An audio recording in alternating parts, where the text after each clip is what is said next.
here on KFAN for us as we fill in for Paul Allen and Eric Nordquist. Paul Allen, a vocal maintenance day. Of course, Eric Nordquist celebrating the birth of his third child.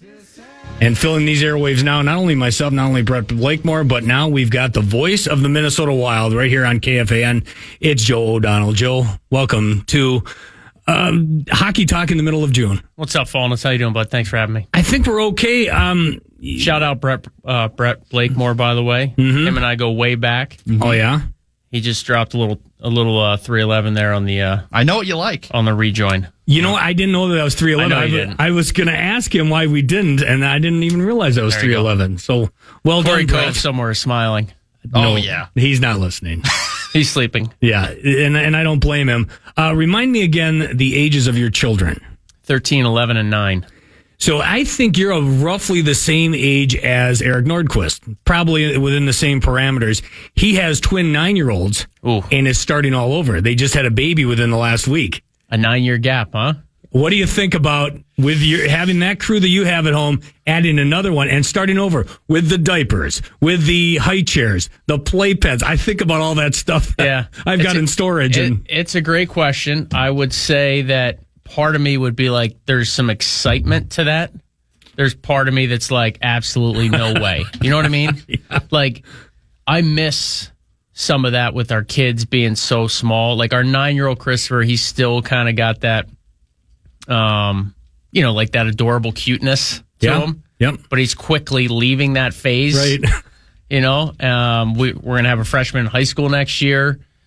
Our middle son James is headed to middle school. So we're going to have one at each elementary, one at middle, one at high school. Pretty soon they'll be driving. They talk back, obviously, at that age.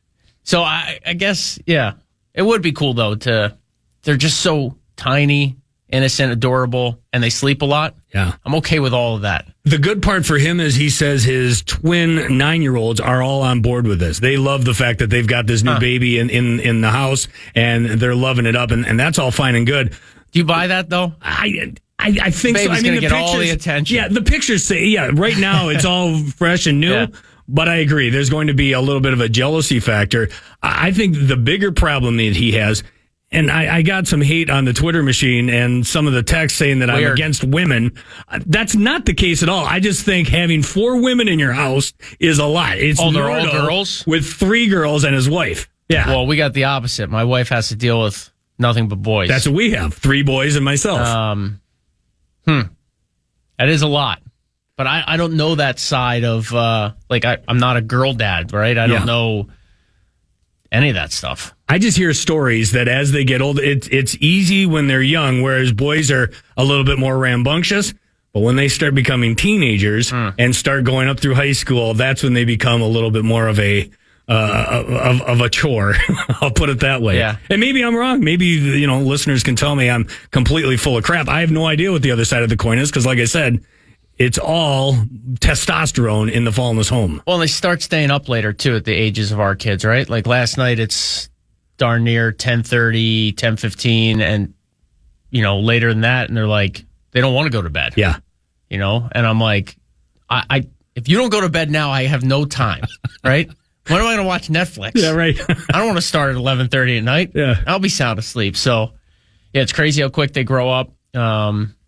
Good luck to the Nordos. That's cool. Of course, we'll get into the hockey conversation. I think we're also going to bring back a segment of News de Nord. Brett Blakemore can take us because we've done a lot of hockey, as you can expect. We've had Matt Hendricks. I saw some people on Twitter already telling you they've had enough. That's of it. okay, and they misspell my name. They call me all sorts of horrible names, but that's fine. That's part of what makes America so great. But we've had Hendricks, we've had Boudreau. We just got done with Russo, so we'll take a little bit of a breather from the hockey. And I know you're a well-rounded sports fan. It doesn't just have to be hockey for you. So we'll do that here in just a little bit. But the summer months for the O'Donnell clan, do you got any big trips planned, or how do you keep your kids active during the time when there is no school to send them out the door to? Once state baseball tournaments wrap up at the end of July, we will shoot back east, see some family, spend a couple weeks at the what we call the Jersey Shore, not to be confused with the TV show. Bill Guerin knows all about it. He's got a place in Ocean City. We usually go about 20 minutes south of there. Towns like Sea Isle, Avalon, Stone Harbor, New Jersey. About an hour south of Atlantic City if you're looking for like a marker. That's where we'll take our family vacation. We'll drive back and get a couple weeks right before school starts. But up through, from the time the Wild season ended until the day we get in the car to leave, it's youth baseball, it's youth soccer, it's a bit of summer hockey. Our soon-to-be sixth-grader James doing Potts football camp out in Edina, which is great. No pads, but, in the morning, 4 days a week for an hour, just skills and like workout sessions and stuff. He's loving that. So, yeah, we're staying busy. We're in the same boat. My 14-year-old had a game last night, 8:15. Well, first of all, my 12-year-old had a game in St. Louis Park, and then my 14-year-old was out in Crystal. We started that game at 8:15. They play 7 innings. They blew a 10-5 lead in the bottom of the 6th. Ooh. The other team rallied, but the problem is it went all the way to 10:45, and at exactly 10:45 in Crystal, the lights go out. Right. They clung to a 10-9 lead with 3 runners on base and 1 out. They had to call the game. That's when you start going, go out to the mound, got to 100%. stall.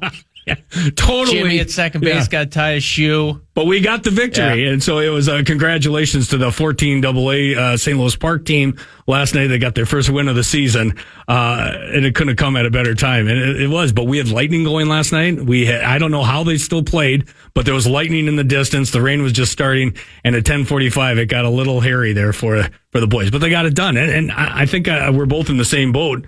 Anything to keep them active, first of all, but it's also good that the youth sports is just fantastic to keep them engaged in that in any way, shape, or form. I can tell you this, and this is from experience, and this is a long time ago.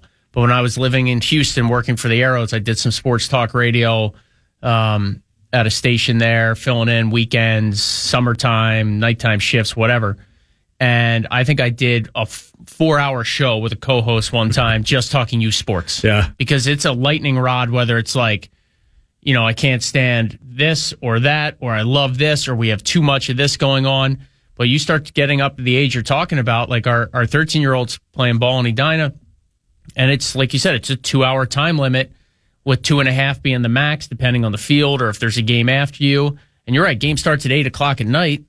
You're not getting back till 11 now. Yep. On a Wednesday. Yep. So it's way more intense, I think you would agree, than when you and I played. I feel like we had one game and one practice a week for each sport. Maybe I'm wrong. Maybe my memory has been twisted and faded after all these years. But like in the 90s, playing Little League or club hockey or whatever, like I feel like we practiced once a week and had 1 or 2 games, and that was it.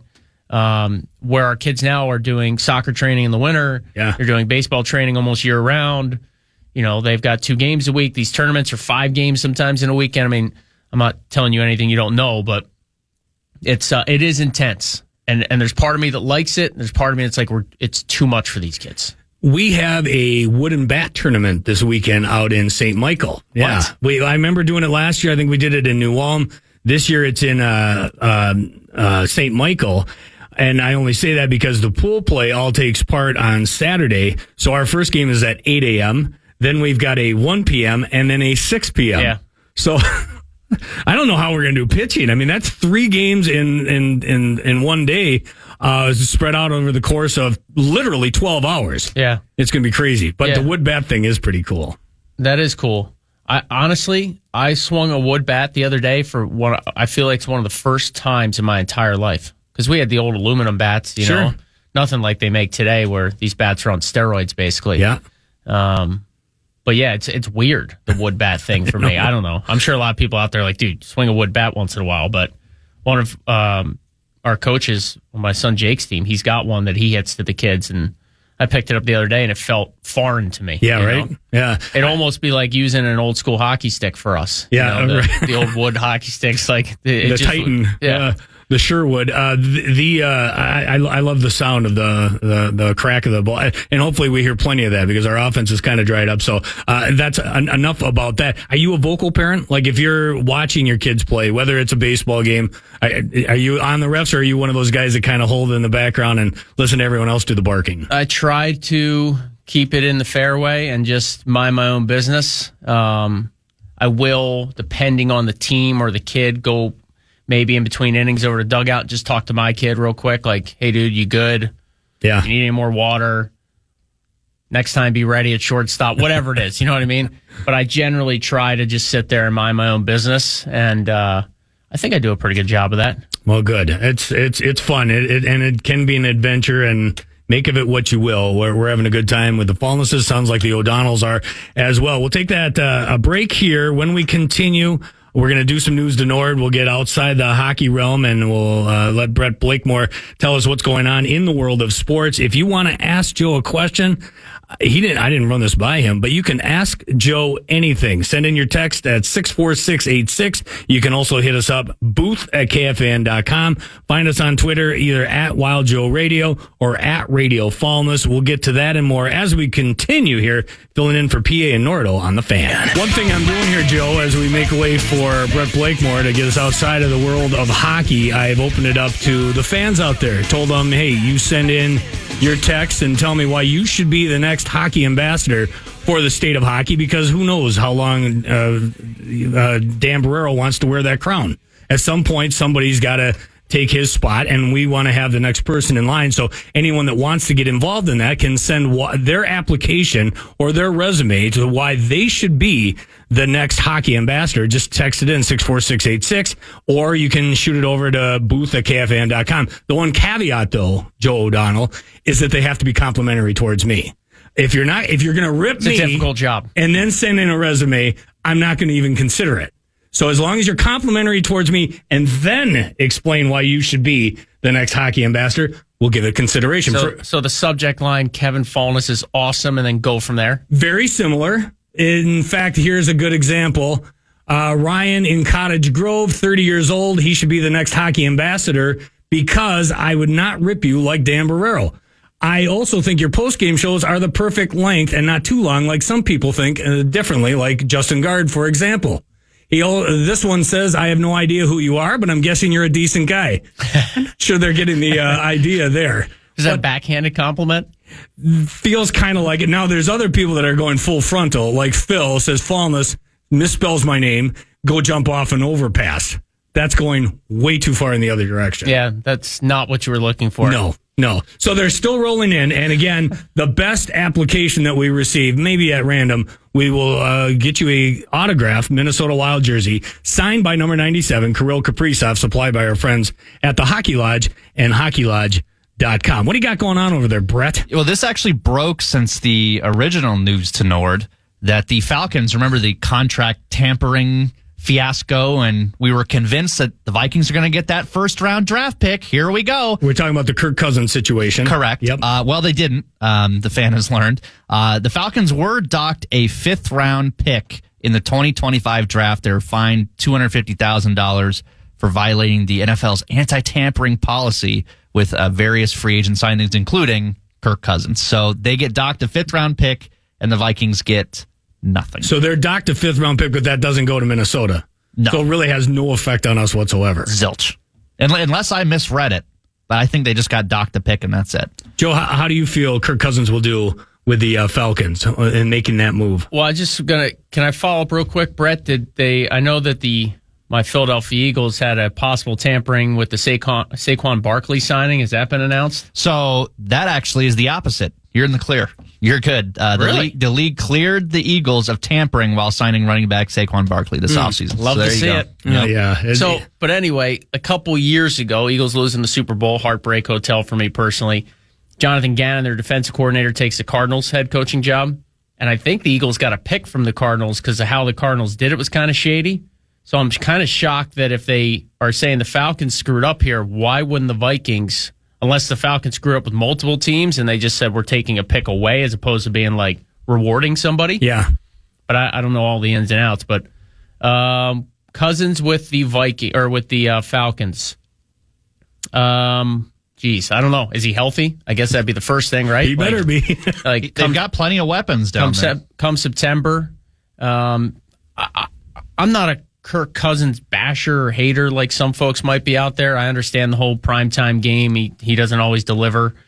But as far as a guy that 3-step, 5-step drop and can sling it, he's got to be in the top half of the league in that department.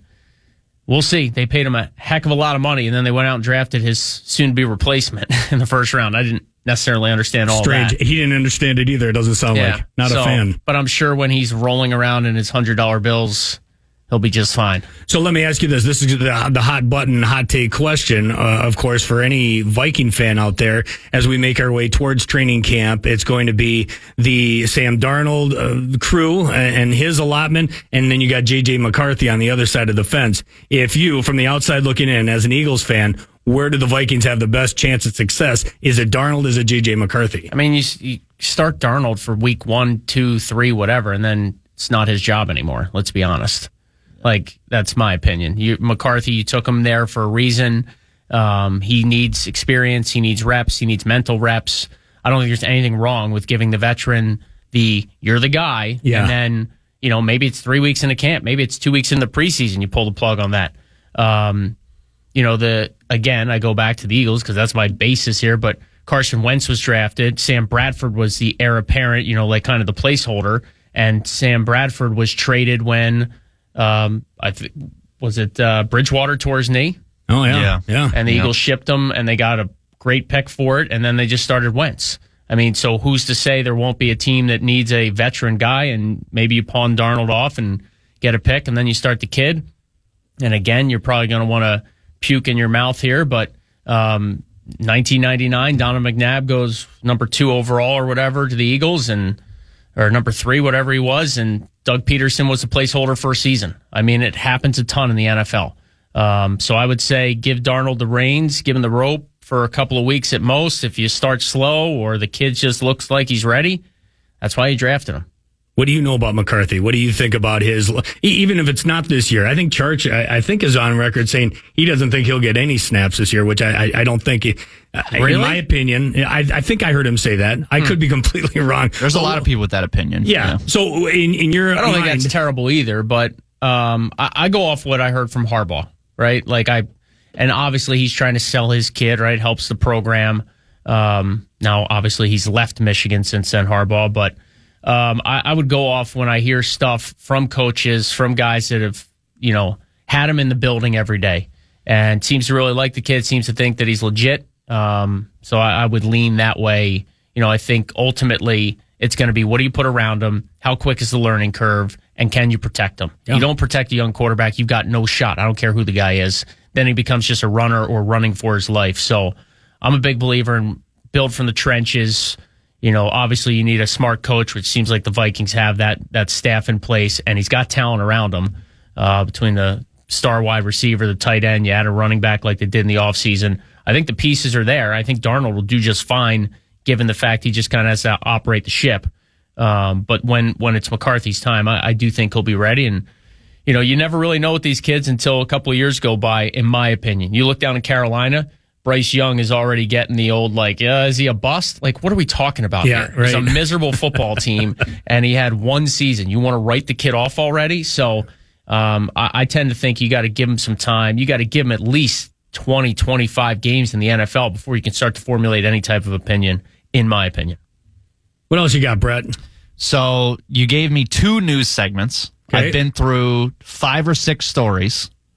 So I feel like it's only right that I do 60 seconds of soccer. Okay. Here.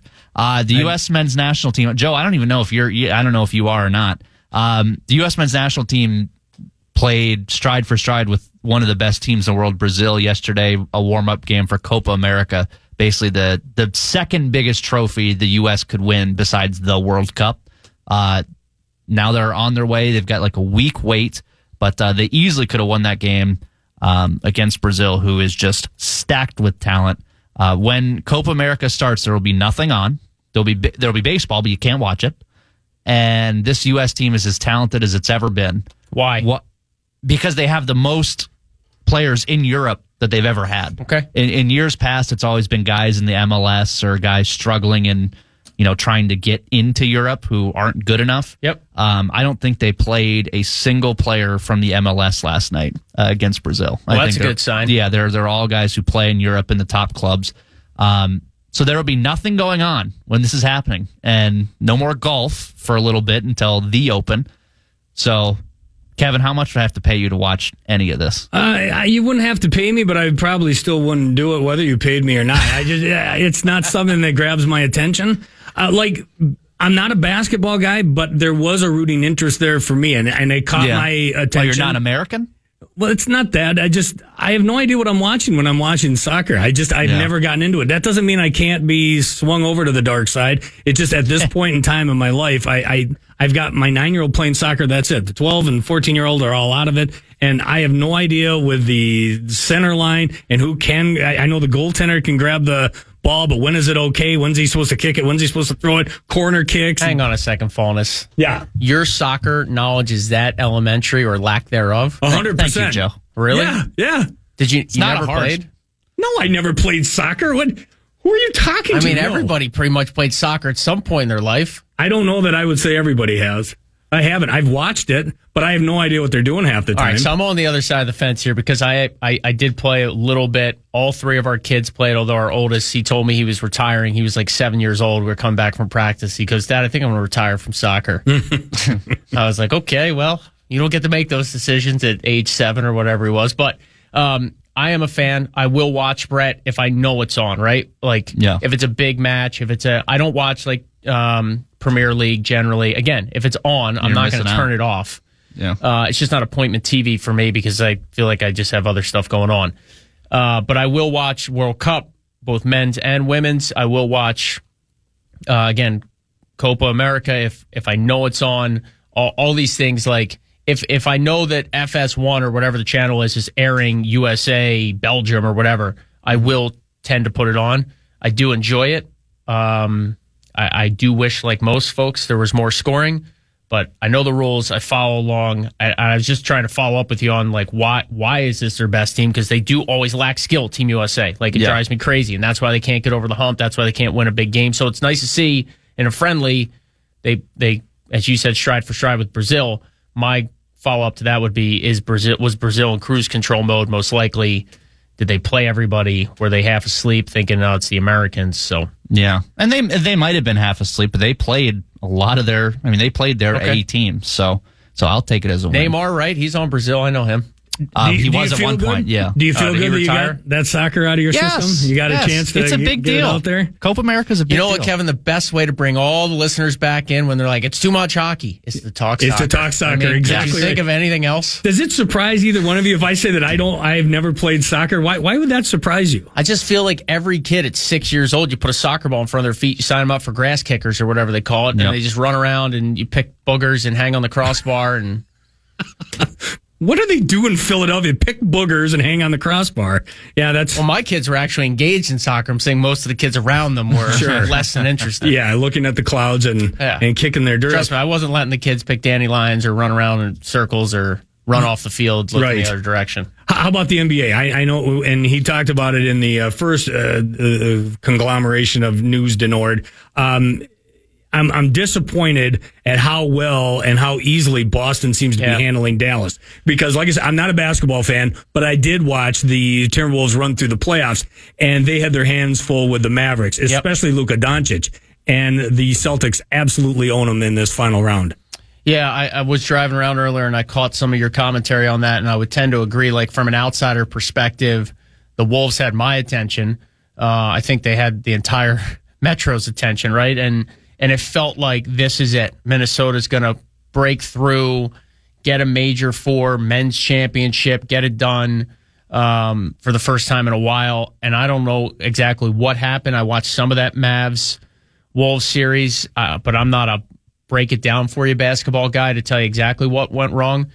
I think it's got to be, to your point, slightly concerning that if Dallas was that good against Minnesota and now they're getting pounded by Boston, like, what is that actual gap? Yep. But you also have to remember, and I just liken this generally across the sports landscape, is this was the first Timberwolves foray into late May, getting near June basketball. Sometimes you have to learn how to get it done when it matters the most. I go back to the 80s Oilers, right? The story of Gretzky and Messier and them seeing the Islanders celebrating that Stanley Cup with ice bags. Yeah. They weren't hooting and hollering and drinking champagne. It looked like they had been through it, right? Yep. And they did go through it. And that story is still pretty famous to that Oilers team going, wow, like we need to do more if we want to ultimately get where they're at. Ended up being a dynasty. The rest is history. So I'm a big believer in you got to lose sometimes to win. You got to learn what it's like. And that's why, for me, the Minnesota Wild, to come full circle on this conversation, is like, yeah, the first round exits, but at least it's some playoff experience.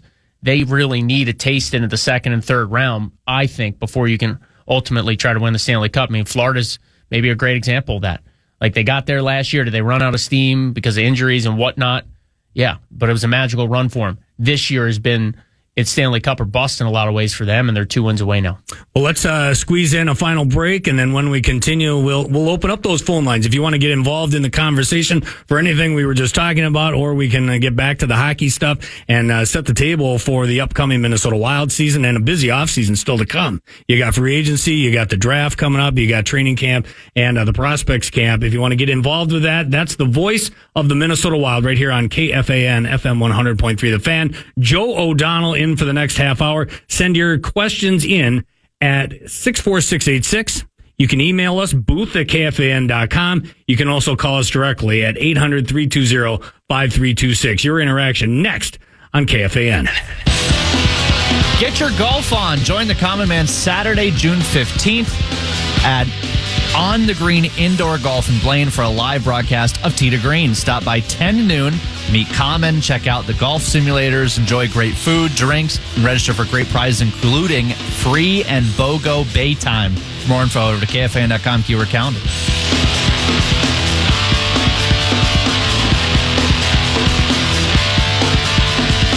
Final 15 minutes or so of this 9 to noon excursion. Started at 9 a.m. In for Paul Allen and Eric Nordquist, both out for various reasons. I'm Kevin Falness along with Joe O'Donnell all day long. We've been taking your text messages and emails, 64686, booth@kfan.com. You can also call us 800-320-5326. And we're looking for the next State of Hockey ambassador.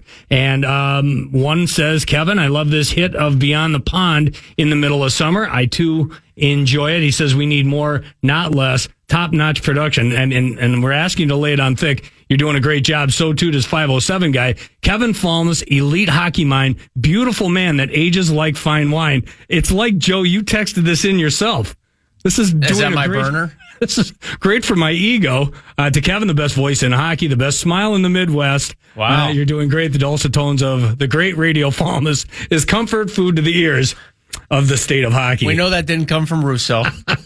None of these came from Russo. Now, there's plenty of ripping me and the decision to go all hockey on June 13th here in the middle of the summer, but we're ignoring those, and that's fine. Let's talk a little hockey. We had Russo on. He's in Edmonton. Sounds like the weather was a bear, especially for the Panthers to get out of Sunrise and into Edmonton. As a guy that travels with the Wild and has made that trip probably more than once, what kind of a burden is this for the best-of-7 series to have to go from Sunrise to Alberta and back?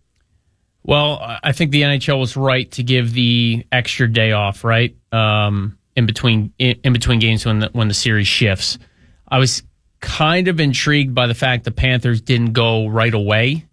They stayed at home. They skated yesterday. And that's what Russo said too, yeah. And then they had travel delays. So it's almost like they were like, we'd rather give the guys a day at home. It's been a long playoff run. I get that part of it, but part of me is like, dude, the league gave you the extra day because they know the travel stinks. So why not take advantage of it? Go right away. Yeah, it's an extra night in a hotel. But we'll see. We'll see how they play. That building has been buzzing. Admittedly, I have not watched as much of games 1 and 2 of the Stanley Cup Finals as I would have liked. Various reasons for that nobody cares about. Right. I'm excited to hopefully dial in for more of Game 3. That Edmonton crowd, and I think Leon Draisaitl's quote was like, it's special, but we got to give them something to be engaged in today. But it's almost like a soccer match in Europe there. They're chanting, they're singing. The Let's Go Oilers chant is like nonstop for 3 periods. So I think it will have a real impact on the game. I do think, though, that you get up there, if you're Florida, you're trying to get adjusted to the time zone, which is a real difference when you're coming from the East Coast going to Edmonton. I wouldn't be surprised if the Oilers get one, tonight, and I wouldn't be surprised then. I guess I shouldn't say I wouldn't be surprised. I think if the Oilers win tonight, they win Game 4 as well, and we have a real series. Wow. I'll tell you this much. I'll be shocked if it goes past 5 games. I think they might squeak one out of Edmonton, but the way Florida's been playing, and they haven't even needed Bobrovsky to be how good he can be, but when he's been put in that predicament, whether it's by Draisaitl, whether it's by McDavid, he's been fantastic. Yeah. And that's why I just don't give them much of a sniffer's chance of getting this past 5 games. Yeah, Florida's not going to change their approach. I don't think they're going to be necessarily rattled by the environment. I do think that ultimately they win this series, especially now with the way games 1 and 2 have gone. They're just so hard to play against. Defensively, they wear you down, they grind you. They have contributions up and down their lineup, and they have Bobrovsky when they need them. I just think that if Edmonton can get this one tonight, I think it'll just re-energize them a bit, right? I mean, this is it. You put in all this time from last summer till now this summer, essentially, if you're the Oilers, to get this far. You don't win tonight's game, it's over. Yep. So, you have to play like that. And I will be interested to see, can it be a role player that gets them going? Can it be a Ryan McLeod, a Warren Fogle, somebody not named McDavid, Draisaitl, or Hyman? Even if it's Nugent Hopkins, the guy that's been there forever. One of those forwards has to get the first one. Yeah. And that'll loosen up the bench. It'll get the rink going. It'll get the crowd into it. And should hopefully let the superstars relax a little bit and hopefully get to their game. There's not a lot of free ice when you play the Panthers. Edmonton loves the free ice. If you tight check them, that's the way to try and slow down those skill guys. Everybody knows that. We'll see how it plays out. One of those guys doing a great job is Barkov. And I think over here in the West, we know all about, the McDavids, the Draisaitl's, and guys like that. And I know we got to see a lot of them last year in the playoffs, but I think there's a different appreciation level for Sasha Barkov now, getting to see him on a regular basis throughout these playoffs. I wonder if there's a lack of appreciation for him here because we don't see him on a regular basis, but that dude is fantastic to watch. It's a great point. I think personally, I have a lack of appreciation for Sasha Barkov. Yeah. I don't, if you're rattle off the top 10 players in the NHL, I would never put him in there because he's so quiet about the way, how he goes about his business. He's not super flashy. He's not usually a 110-point guy, but he does it all. He's obviously a leader there. He's been there a long time. And, you think Florida Panthers now the last couple of years, you think Kachuk, right? Or you think Bobrovsky. You don't often, at least I don't, put Barkov at the top of that list, and probably should, to be quite honest. So it's great to see him get his due. I mean, it's a lot of the same way that, if the Wild were in the Stanley Cup final right now, who would know Joel Eriksson Ek? Absolutely. Right? Would a Tampa Bay Lightning fan be like, oh, Eriksson Ek, man, he's really carried him through 3 rounds. Yep. But when you get to this stage and you get put in that spotlight and you continue to perform and you shut down 2 of the world's greatest players in a series potentially, it's whoa, this guy is as good as advertised in his own market. It's funny because if you told me going into this series that Edmonton was going to go back to Alberta and be down 0-2 in the series, I would have assumed it was a goaltending issue. Jeff Skinner has not been the problem there in Edmonton. It's the lack of production up front. Their goaltending has actually been pretty decent. Yeah, he was great against Dallas too, Skinner. So I think, you have to, if you're Edmonton, you got to get the first one tonight. Maybe it's a 2-0 lead that you need. Your forwards have to get something done. When I was driving around earlier, I think it was Russo mentioned, their 13 forwards don't have a goal, right? Their 1 goal in the series came from Ekholm.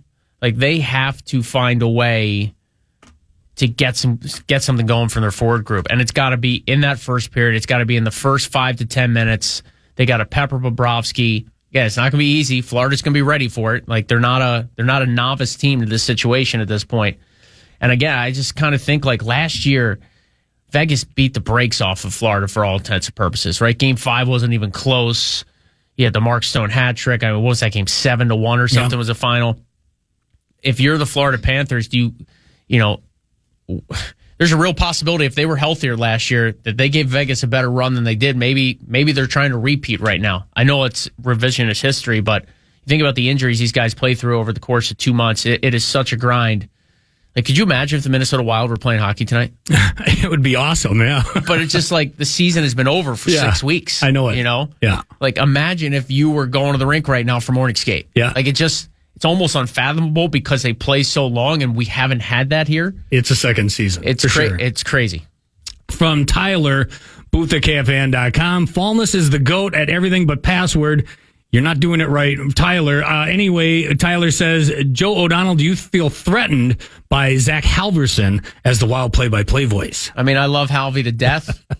I haven't heard much of his play-by-play, so I will not comment further. He does a great job. Let me just say that. What are you looking forward to this off season as far as your job goes? We know you're a very busy dad, especially during these summer months, but what are you going to be looking forward to as we make our way from the draft to free agency and try to fill out this roster going into the new season? Well, it's the draft, first of all, and Russo talked about it. Will the Wild make a move? Will they move up in round one? Will they move down, as Russo maybe alluded to there in your conversation with him? Will they trade Philip Gustafson? Will they look to trade Marco Rossi? I don't think ultimately they're going to make either of those moves. I think that they're going to run it back and have Volstead essentially with, up when he needs to be or when they feel he needs to be and carry 3 goaltenders at times. And then for me, as you get closer to camp, it's going to be Riley Heidt. Will Riley Heidt make this hockey team as a 19-year-old? Can he make this hockey team as a 19-year-old? Who does he push out if he does? So, and then, should he make the team, what happens? Does he go 9 games and go back to junior? Does he make an impact? And then the other part of it for me will be Liam Ogren and Murat Husnudinov. And I'm proud of myself there. I got Murat Husnudinov right. I haven't said his name in like 6 weeks. On the first try. Yeah, first try. So Ogren and Husnudinov, how much of a step will they take? I'm excited for those two guys. I know it was late season hockey, and you're playing the San Jose Sharks and the Blackhawks who are out of it, but you played the LA Kings who were very much still fighting to clinch a playoff spot, and the Wild weren't out of it until, 4 or 5 games left, and those guys had a real impact in some of those games. So I'm thrilled to watch their development. Volstead, when he gets a chance this year, will Riley Heidt make an impact in camp, possibly make this team? And then where is that missing second line piece come from? Who is the addition this summer, trade or free agency, that it's that second line 25 goal scorer that the Wild so desperately need? Good stuff, Joe. Always great to see your smiling face. I see it a lot during the regular season. I don't see it a lot during the off season, so it's nice to meet your acquaintance once again. Yeah, thanks for having me, Falness. Brett, great job. Appreciate everybody listening. Let's grab a beer sometime. Well, we certainly can do that. I know it won't be on a golf course because you hate that sport more than I hate soccer, but I'm sure we'll meet at some point in time. Thank you, sir. Yeah, you're the man. See you. The voice of the Minnesota Wild, Joe O'Donnell, will not be calling any play-by-play tonight, but there will be hockey on these airwaves starting at 7 o'clock. It's Game 3 from Edmonton. Best question of the day or whatever, someone who complimented me, we'll go with 651 guy. I'll be in touch. Congratulations. Enjoy your new Minnesota Wild jersey. Again, it's the state of hockey. Indiana can have their basketball. Texas can have football. This is the state of hockey, and these past 3 hours were to remind you of what makes this state so good. We'll step aside. We'll make way for your locally scheduled broadcast day. In comes Teneby and Dan Cole, the Common Man, next on KFAN.